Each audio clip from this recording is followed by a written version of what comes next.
Assalamualaikum warahmatullahi wabarakatuh. Saya Doni Pratama akan presentasikan pelajaran filsafat Islam yang berjudul tentang gunakan logos tinggalkan mitos.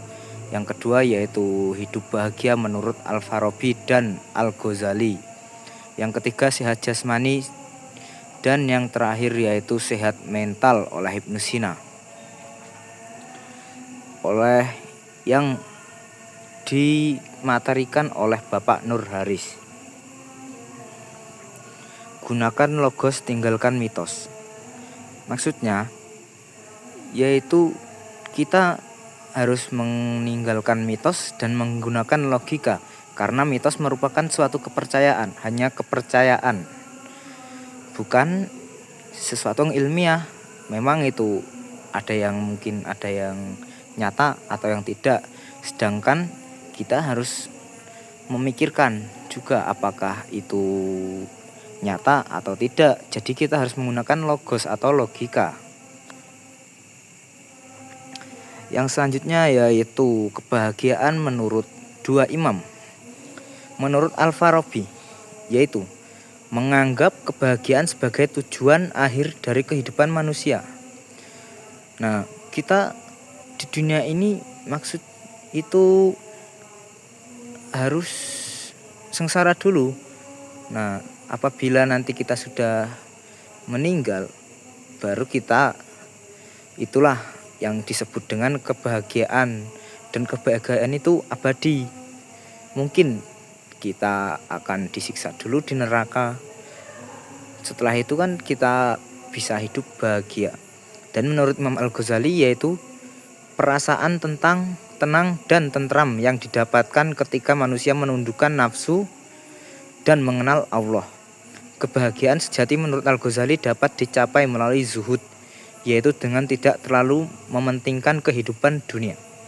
Jadi kan di atas tadi sudah dijelaskan, kita di dunia ini hidup tidak bahagia, tidak harus bahagia, karena kita tidak terlalu memikirkan dunia, atau biasa kita sebut jangan terlalu memikirkan dunia, karena tujuan akhir kita yaitu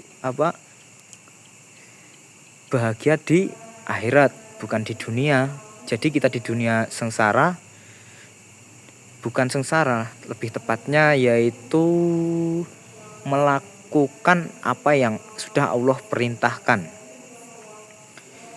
Nah, jadi kita tidak terlalu mementingkan dunia, yang penting kita memikirkan ke depannya. Seperti apakah kita diterima sholatnya atau tidak, ibadah kita diterima atau tidak. Nah, sehat jasmani. Dalam Islam, kesehatan jasmani adalah salah satu aspek yang sangat diperhatikan. Islam mengajarkan untuk menjaga kesehatan jasmani sebagai bentuk ketaatan dan ibadah kepada Allah. Nah, karena kita ketika beribadah membutuhkan kesehatan, jadi kita harus menjaga kesehatan dan harus sangat diperhatikan. Apabila kita sakit, pasti kita sudah malas sholat, ibadah, dan berbagai contoh lainnya. Seperti contoh ketika kita mau ziarah di wali-wali dan tempatnya itu agak jauh. Kalau sakit kan kita pasti tidak bisa datang ke tempat tersebut, tidak bisa ziarah. Nah, jadi kesimpulannya di sini yaitu kesehatan sangat penting bagi kita umat Islam. Yang terakhir yaitu sehat mental menurut Ibnu Sina. Menurut Ibnu Sina, kesehatan mental adalah keseimbangan antara tubuh, pikiran, dan jiwa. Ia juga menjelaskan bahwa ketidakseimbangan antara ketiga hal tersebut dapat menyebabkan gangguan jiwa.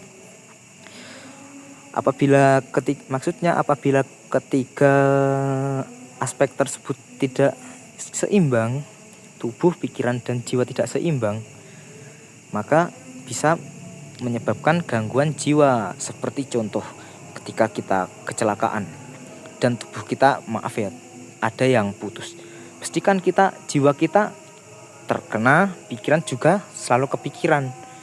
mending saya mati daripada kalau kayak gini, tidak bisa jalan atau tidak bisa apa.